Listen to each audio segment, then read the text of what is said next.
Welcome to The Explainer. Today, we're diving into a really fascinating lab manual focused on distributed smart home automation.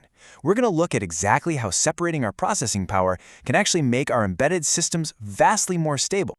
Take a look at this glowing kind of cyberpunk-style bench setup. Now, this isn't just a random jumble of wires. It's a carefully orchestrated network where different microcontrollers are highly specialized for different tasks, all working together to control high-voltage AC lighting right from a mobile interface. Here is our roadmap for today. We'll cover the distributed IoT advantage, meet your hardware team, go over wiring and AC safety, follow the signal flow, code the bridge, and finally, scale up your system. Let's get right into it. Section 1. The distributed IoT advantage. Putting all your eggs in one basket, or in this case, putting all your operations onto one single chip, can really lead to system crashes. Think about it. When you've got just one microcontroller trying to juggle a constant Wi-Fi connection, authenticate with a cloud server, and simultaneously manage the physical switching of high-voltage loads, it hits its limits fast. But by distributing those tasks and separating our internet communication from our physical switching, we unlock true system stability and create an architecture that can actually scale. So by the end of this explainer, you're going to walk away with some serious new skills. You'll master UART serial communication to make two boards talk to each other, you'll establish a cloud connection via the Blink app, safely switch live AC loads, and really grasp the core design principles of distributed embedded systems. Moving on to Section 2, Meet Your Hardware Team. Every great team needs specialists, right? Acting as our communications director, we've got the ESP32 dev board. It's a system on a chip with built-in Wi-Fi and Bluetooth. And its entire job is just to handle the Blink cloud connection. And right alongside it is our floor manager, the classic Arduino Uno, powered by the ATmega 328P. Its sole purpose is to sit quietly, receive commands, and reliably trigger the physical hardware. And then we have the real muscle of the operation, the 5-volt electromagnetic relay module. You can think of this as an electrically controlled bridge. It's what allows the super low voltage logic from our Arduino to safely switch the high voltage power required by a standard 230-volt AC bulb. All right, Section 3, Wiring and AC Safety. This wiring setup is basically the central nervous system of our project. Notice how we actually cross the communication lines here. The transmit or TX pin of the ESP32 connects to the receive or RX pin of the Arduino, and vice versa. It's exactly like speaking and listening.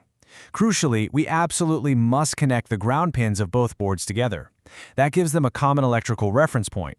Finally, we map the Arduino's digital pin 8 out to the input of our relay. Now, I really need to pause here for a second to emphasize safety. Treating 230-volt AC power with extreme caution is absolutely crucial. It's the mark of a professional engineer. Never, ever touch the AC wiring or the bottom of the relay module while it's plugged into the wall. Always use a fuse, double-check your connections before you even think about applying power, and ideally house those high-voltage sections in an insulated enclosure. Section 4, Following the Signal Flow.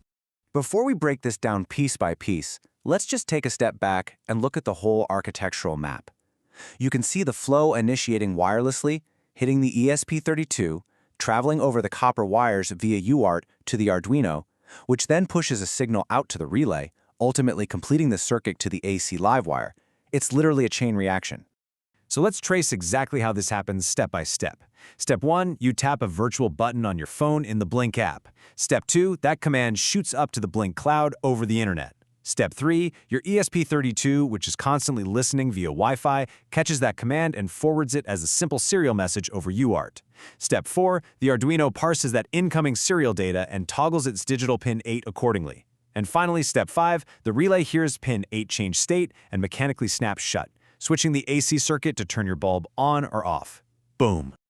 Now for Section 5, Coding the Bridge.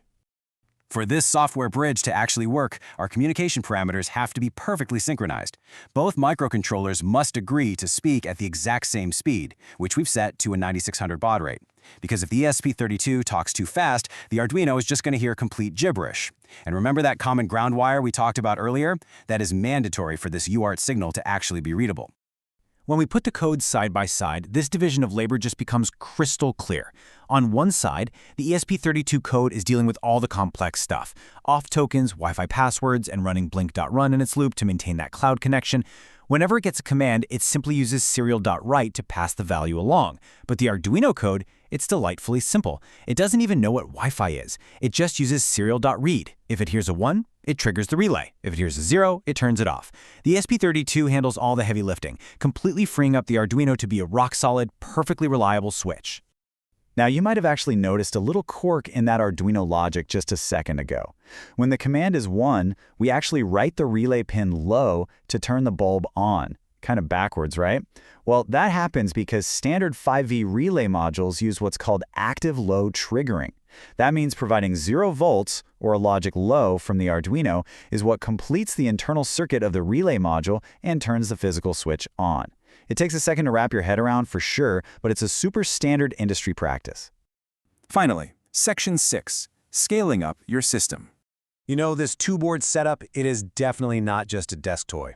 It's actually the exact foundational blueprint used out in the real world to scale up massive, highly reliable industrial networks.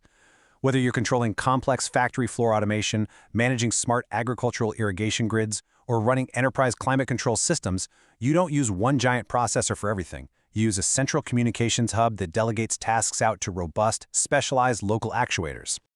So, just to summarize everything we've built today, the ESP32 acts as our dedicated Wi-Fi bridge to the outside world. The Arduino serves as the undistracted, ultra-reliable local actuator. UART is the essential serial link bridging their minds together. The relay ensures we don't accidentally blow up our microcontrollers when switching high-voltage AC. And Blink ties the whole shebang together as your global cloud dashboard. We have successfully built a robust, truly distributed smart home system. Which brings us to the future, and a bit of a challenge for you. Right now, our ESP32 is basically just shouting commands down at the Arduino, and the Arduino isn't talking back at all. So before our next explainer, I want you to look at your setup and really think, how will you reverse this flow? How can you utilize two-way UART communication so your Arduino can read local sensors, like temperature or moisture, and send that critical feedback back up the chain to your Blink dashboard?